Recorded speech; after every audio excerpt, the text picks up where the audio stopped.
Всем привет! Меня зовут Владимир Мельников, и я снимаю видео для своего канала на YouTube, в частности про автомобильные эксплуатационные материалы. Сегодняшняя тема — низкотемпературные свойства. Но прежде чем начать основную часть данного видео, хотелось бы сказать пару слов от себя. То, что данное видео является дополнением к моему предыдущему видео о дизеле в целом.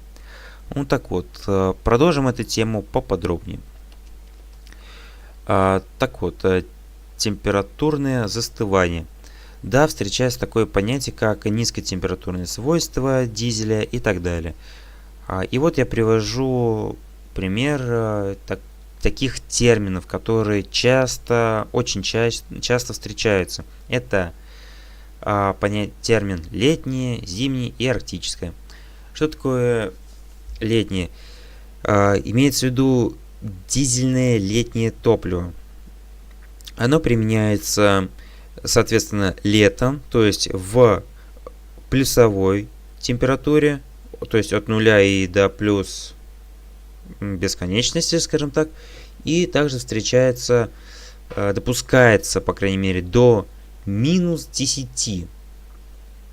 Вот, но, скажем так, люди, которые производят дизельное топливо, рекомендуют его не использовать в это время. То есть, когда он в пределах от 0 до минус 10. Далее идет зимнее. Дизельное зимнее топливо. Используется от минус 10 градусов Цельсия до минус 45 градусов Цельсия. А также, как сказать, не только зимой оно используется в буквальном смысле, но также и в тех районах России, где, скажем так, круглый год достаточно низкая температура. И третье — это арктическая, то есть где уже температура менее минус 50 градусов. То есть это уже из названия мы понимаем, встречается такой вид дизельного топлива только в районах Арктики и, скажем так, вблизи от Арктики. Далее идет у нас низкотемпературные свойства. То есть, что происходит с дизельным топливом при низких температурах. В состав дизельного топлива высокомолекулярные H-алканы имеют большие температуры плавления. При низкой температуре эти углеводороды выпадают из топлива в виде кристаллов различной формы, и топливо мутнеет. Возникает опасность забивки топливных фильтров кристаллами парафина. Температура помутнения характеризует низкотемпературный предел возможного применения дизельного топлива.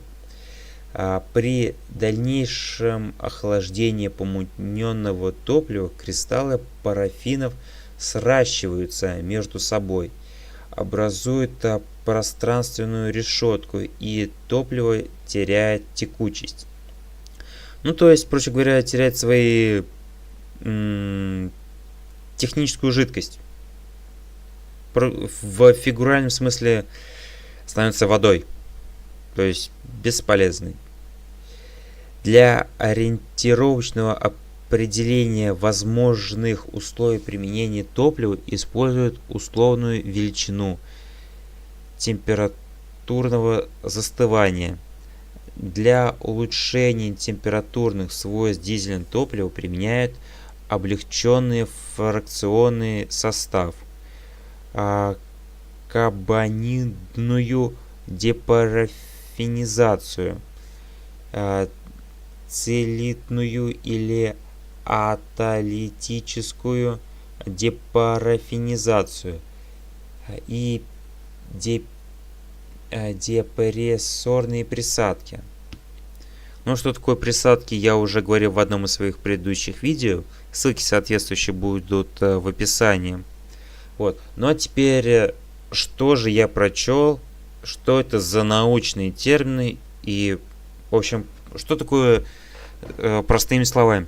По сути, это, скажем так, когда в машину заливают дизель не такой, какой надо, то есть вот время года зима, а вы залили дизельное летнее топливо, и вы наблюдаете такую ситуацию. У вас в топливном баке возникает каша, то есть опытные автовладельцы говорят то, что происходит хлопья.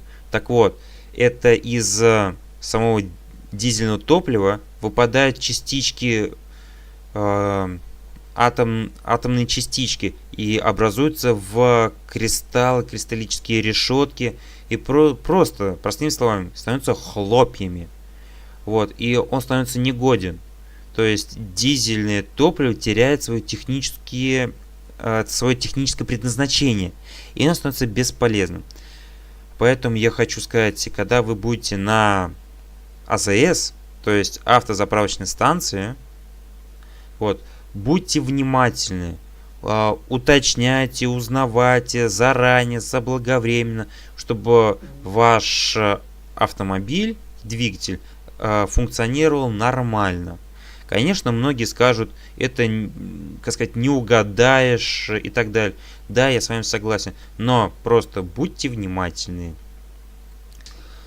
Вот, то есть на данном слайде я хотел сказать то, что низкотемпературные свойства, проще говоря, это научный ответ на вопрос, почему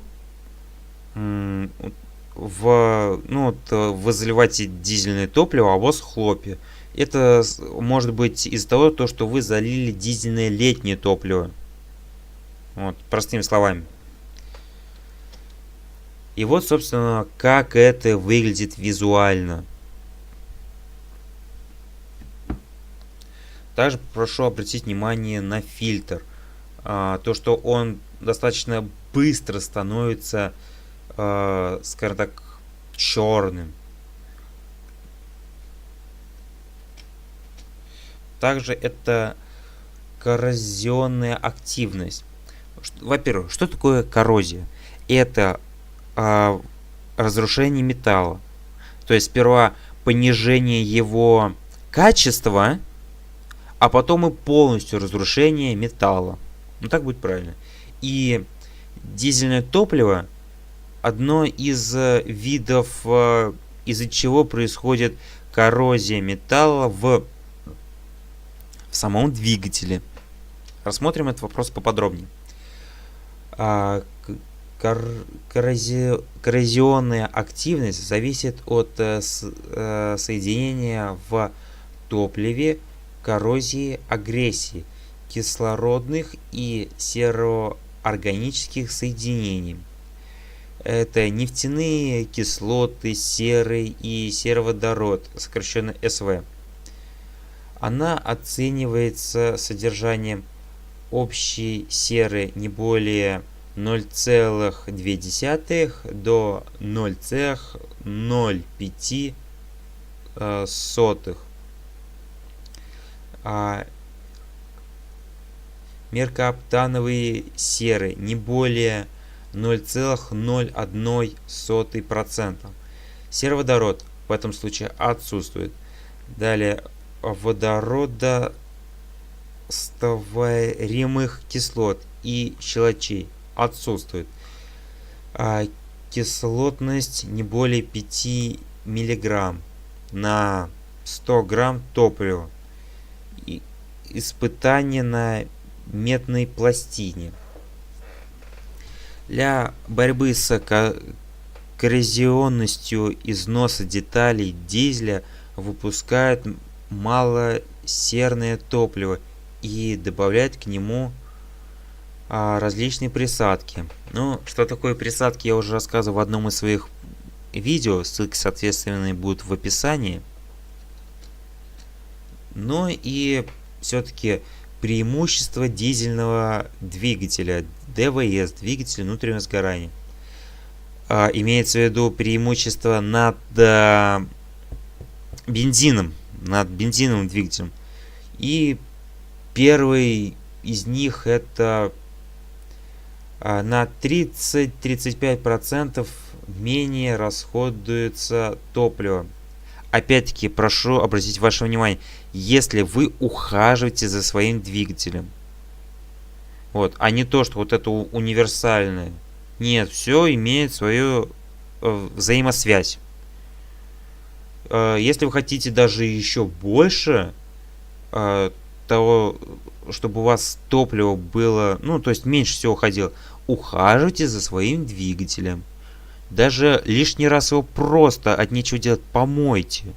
Как показывает практика, вы, как сказать, можете заблаговременно уже увидеть множество неисправностей.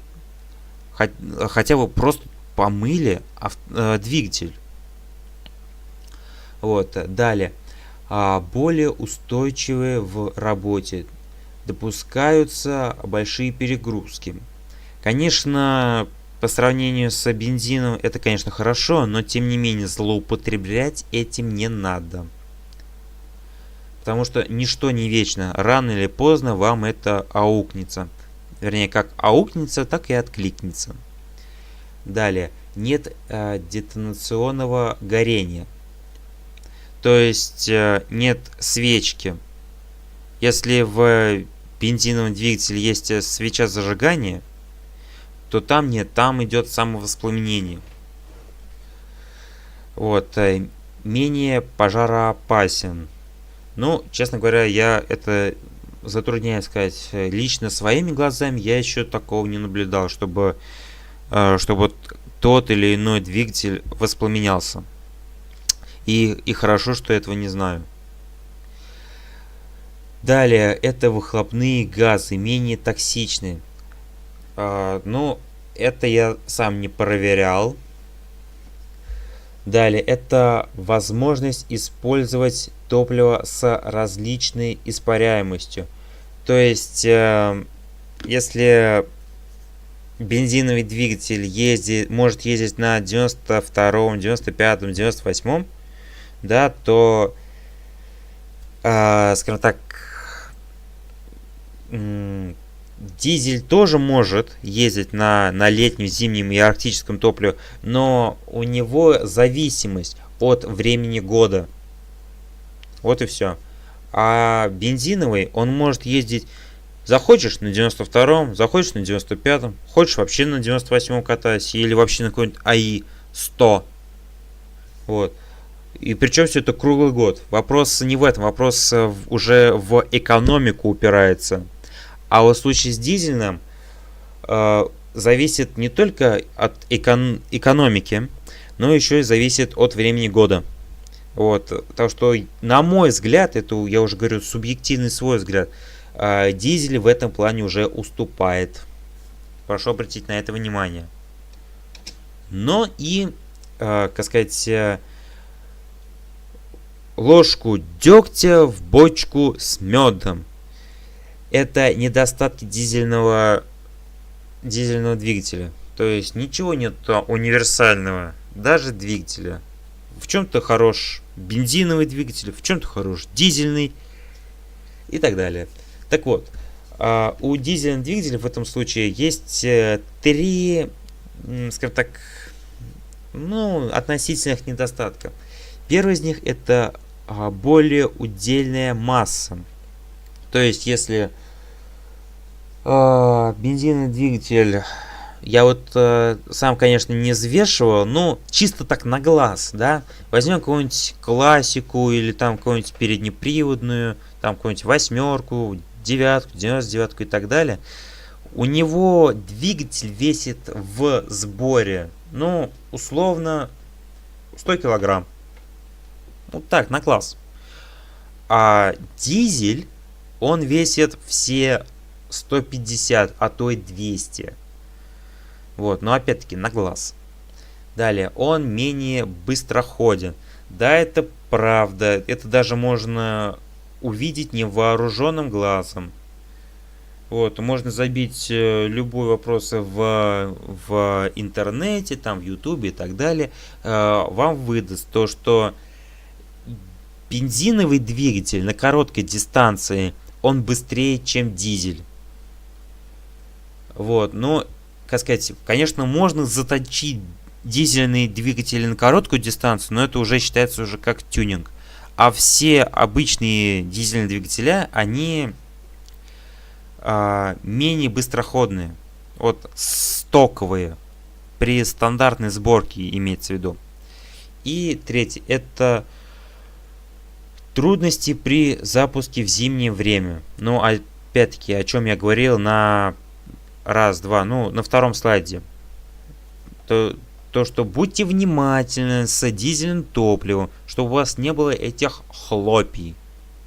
Вот, но это не угадаешь. Так что, опять-таки, все упирается в АЗС, автозаправочная станция.